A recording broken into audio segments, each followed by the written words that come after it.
Hi folks, how are we doing? I'm back again with another little short movement break. Yesterday my focus was on the people working from home that are maybe sitting for long hours in a different routine. And one of you commented, what about the Netflix binging? And yeah, we're all on that at the minute, aren't we? Everybody's doing a bit of telly binging. I thought I would go through some of the weird things that I do when I'm watching telly. You can still be conscious of your movement and even do things that might strengthen your core, give your shoulders a bit of mobility. There are lots of things that you can think about when watching telly. So for me, I tend to I sit or lay on the floor when I'm watching TV. Um, if that's not your thing and you are going to be sat on the sofa, then a lot of the stuff that I did yesterday, you could still think about just perched on the edge of the sofa rather than slumped right back on it. But yeah, so I'm going to basically go through some of the stuff, either sit, so you can sort of cycle through different movements sitting on the floor, or you can prop yourself up in a certain way to lie down and come through different positions. Um, And yeah, I'm not kidding. I've been going through the Star Wars series and two films at a time, sort of going through these exercises, cycling through them. So I shall. I'll start with the lying down stuff. So I've showed you a little bit of the bolstering that I do before. A good way. Gosh, it was cold earlier. It's getting warm now. A good way to gauge how much, or if you need any bolstering at all. Not everybody does, but the vast majority of us do, though. Is to first of all lie down, and so if you straighten your legs out, anybody with disc issues, back problems, you might prefer to keep your knees bent, but I prefer the legs to be straight if it doesn't cause you any pain, because you can it's easier to keep your pelvis in a neutral position, but you want to sort of feel where your ribs are. Right, so I've been working on my ribs a lot, so actually they're a lot better than they were. But if your ribs sort of stick out here, when you're lying down, then that's your gauge as to how much bolstering you're going to need. So if you feel where your ribs are when you're lying down and you drop the ribs to be in line with your pelvis, if this happens to your head, that's how much support you're going to need to lie with your ribs passively being propped into an engaged position where they're level with your pelvis. Um, so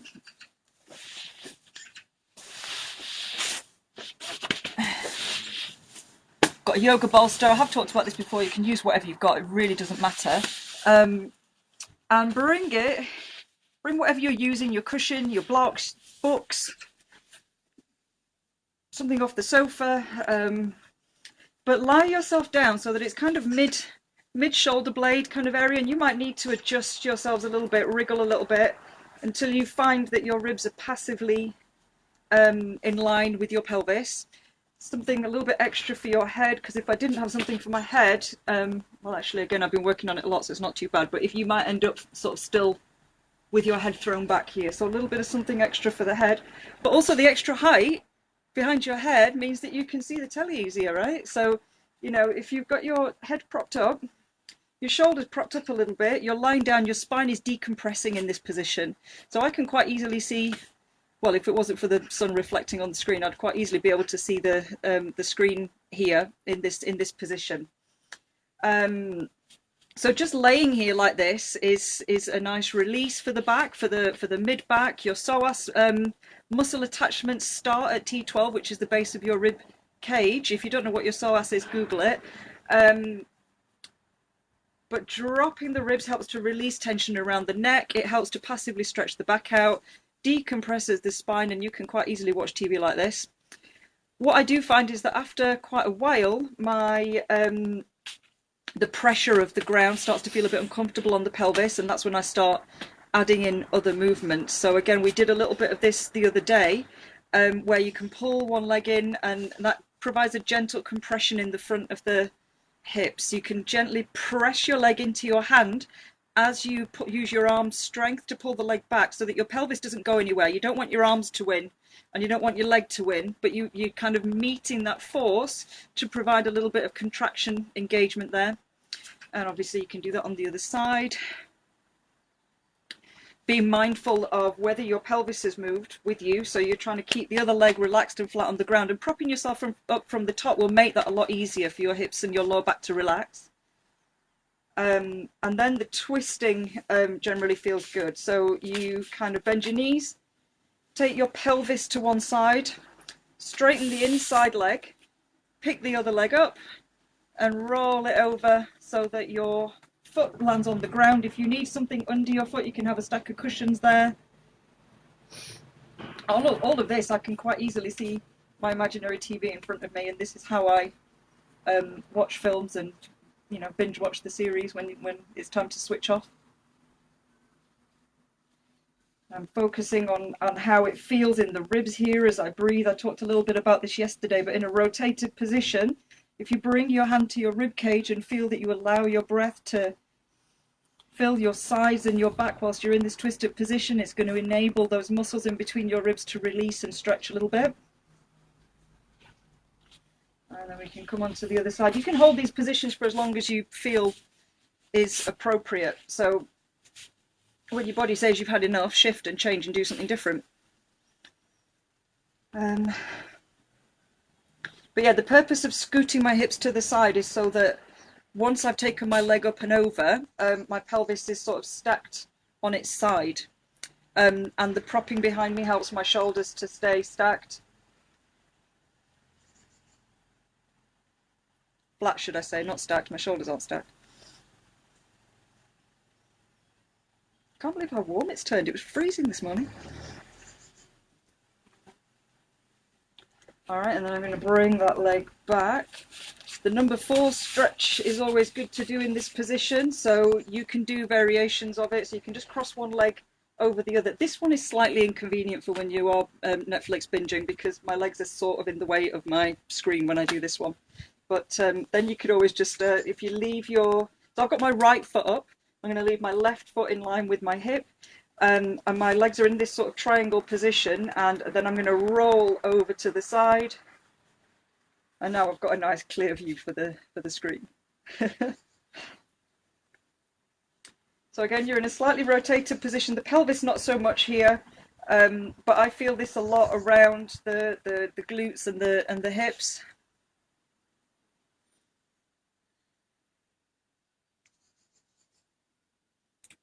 And again, I'm going to kind of whiz through these relatively quickly, but you could spend more time at home if you wanted. So you can cross the other leg up.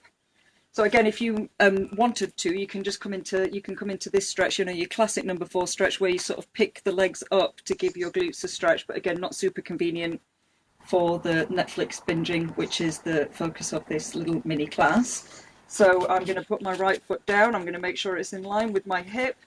And then I'm going to roll my legs to the side until my left toes touch the ground. And again, you could have bolsters underneath your feet and legs if you needed to. My client base is very wide ranging across different demographics. So some of you are super bendy and can do this all day long, and others might be a lot stiffer and tighter. But even just spending a little bit of time on the floor, even if you just sat on the floor and leant back on your sofa for a bit, you're doing something different. You're changing the geometry of your joints for a bit. Okay, and then you can roll that back. So I'm going to straighten my legs out here, and then I'm going to change this up a little bit because I'm going to use my bolster for something else. So I'm going to put something else behind my head because I'm going to make this into more of a core movement. All right, so if I've got my head rested on a block or a cushion, you could use whatever you want. And again, I'm using my bolster because that's what I've got, but it really doesn't matter what you use. So if I've only got my head supported, then I've got to consciously work a little bit harder to drop my ribs so that they're flush with my pelvis. So here already, my rectus abdominis, my abdominal muscles, these upper 2 inches here have activated just because I've dropped the ribs and I'm not being as passively supported as I was before. So I'm having to think a little bit more about that. And you could just take your arms overhead, so shoulders down. It doesn't really matter what your arms are doing. We're using your arms as a load for your abdominals to bear. So in order for your abs to keep your ribs in place, your abs they have to engage. And so if I extend my arms overhead, that's creating more of a load for your abs to engage with. Notice if your bum's squeezing, and relax that. So we're not trying to work your glutes here. And you can just kind of stretch your arms whilst thinking about keeping your ribs in place. And what we're doing there is we're opening the shoulders a little bit as well. And this is what I'm going to use my yoga bolster for. So you can sort of let your thing, whatever you're using, it doesn't have to be a yoga bolster, like I say, whatever. I think you could use a bottle of water. Like I've got a litre water bottle that, you know, when that's full, that's heavy-ish. And it's something, you know, so you could take whatever it is you're holding overhead, taking care that you are aware of where your ribs are going. I mean, all right, we're slightly distracted here when we're starting to use weights or whatever. You're probably not going to do this when you're focusing on your Netflix binge, but, you know, if you're having a little break in between episodes. So by reaching my arms overhead and just kind of holding them there a little bit, maybe moving your load around a bit, I'm feeling that my abdominals have to engage to keep my ribs still and centered. You need to make sure you've got the right amount of support behind your head as well.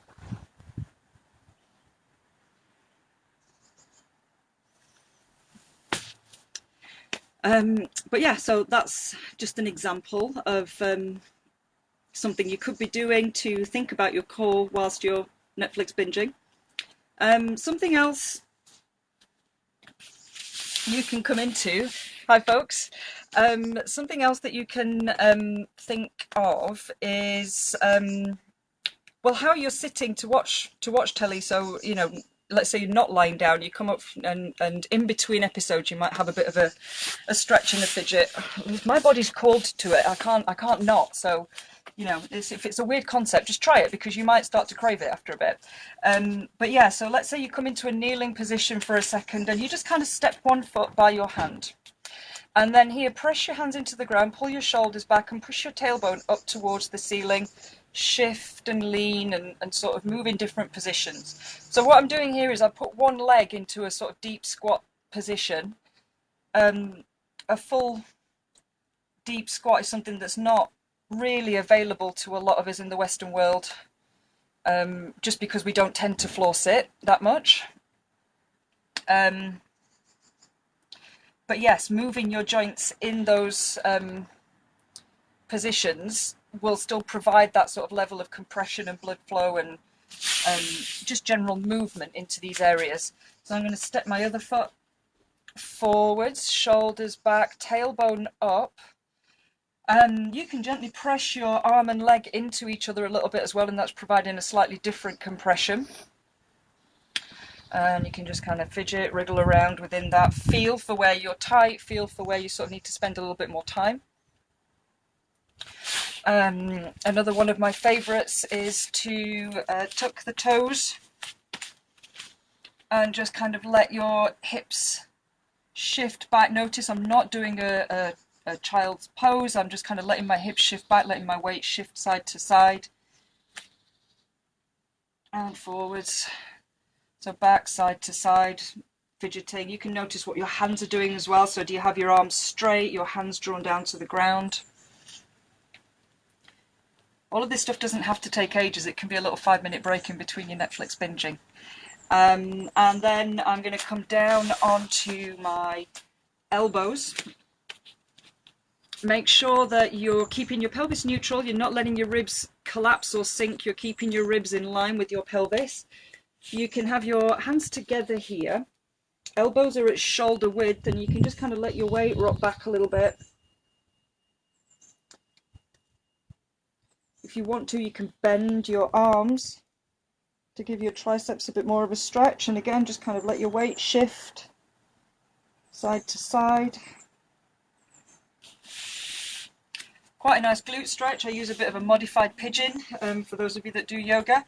So you can cross one leg over the other and slide that foot back. Oh, come on camera, sort it out, pan out a bit. That's not going to do it. But anyway, so slide that leg back and just let your hips rock side to stretch into the glutes.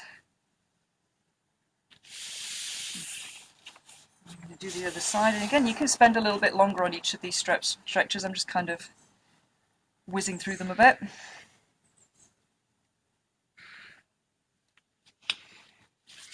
Hands and fingers. So I've been trying to practice learning how to do pull-ups. They're not amazing yet, but it's making my hands sort of feel a bit stiff and achy. So bringing your fingertips in contact with the ground. So I'm sort of doing this with my hands. I'm contacting my fingertips to the ground. Elbows are bent, and just drive your palms forwards. So keeping your fingers in contact, let your palms gently shift forwards and let your weight shift side to side again. You can do one finger at a time. You can do it up here, but I quite like to do it on the floor, where you are sort of, you know, in that same position, but one finger at a time. You're sort of driving the fingers forwards or driving your palms forwards while you're applying a little bit of pressure to each finger. Backs of the hands. This is a slightly gentler version, so you could have your hands way down here, contact the backs of your hands, get your thumbs in contact, and then see where you can bring the height of your hands to without losing contact at the back of the wrist, so you're stretching into the forearms and the top of the wrists. And if you can stand it, you can do that on the ground, so you can bring the backs of your hands down to the ground, straighten the arms, shoulders back, and again just kind of let your weight shift around a little bit. Oh, that's useful. The camera's panned back a little bit so you can see what I'm doing. So if that position is not available to you, because some people look at me like I'm mental when I do this one, you can stick with this one that's kind of up here. There's a lot less load on that, and you can just sort of work on where you can get your hands to. Yeah, so different sitting positions. We don't have to sort of always sit in the same position if you're on the ground. I sort of do like to cycle through little stretches while I'm watching TV as well. So crossing one leg over the other like this. The aim is to kind of get your knees stacked on top of each other, but mine aren't you know, that perfect. It doesn't really matter how far across you get that leg. The point is that you're taking your legs, so your legs are externally rotated here, which means they're turned out, but then we're moving that external rotation over here, which is quite an unusual position, so it provides a nice stretch for the hips. You can either just hold onto your knee and sit up tall, or you can come into a little lean forwards and a bit of a shift side to side. You could add a little bit of twisting whilst you're in this position. And have a go on the other side, so you just kind of switch which legs on top, stack them up, or take them as far as you can comfortably go.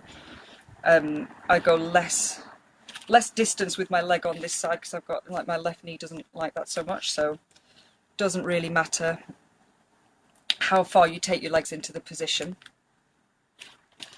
A little bit of a twist while you're in there, a little bit of a lean. You can sort of round the back a little bit and just kind of, so you don't have to stay static within a stretch.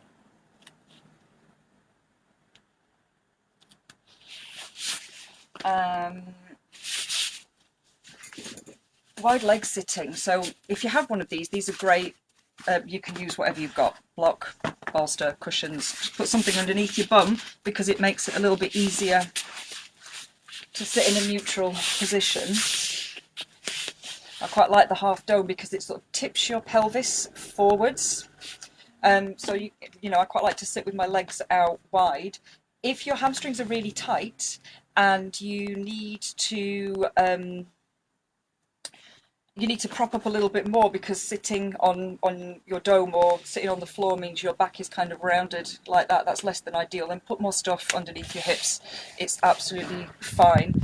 You could even sort of sit on the footstool instead of the sofa for a bit of variety, for a different height to be sat at. Yeah, and here you can do a little bit of leaning, twisting, shifting, and it's just variety. It's just something different to do for a few seconds, for a minute or two, whilst you're going through your Netflix binges. Right, anyway, that's enough for today. Just a few little ideas of how to keep moving whilst you're going through your Netflix series. And yeah, take care. As always, any questions, let me know, and I'll see you all tomorrow.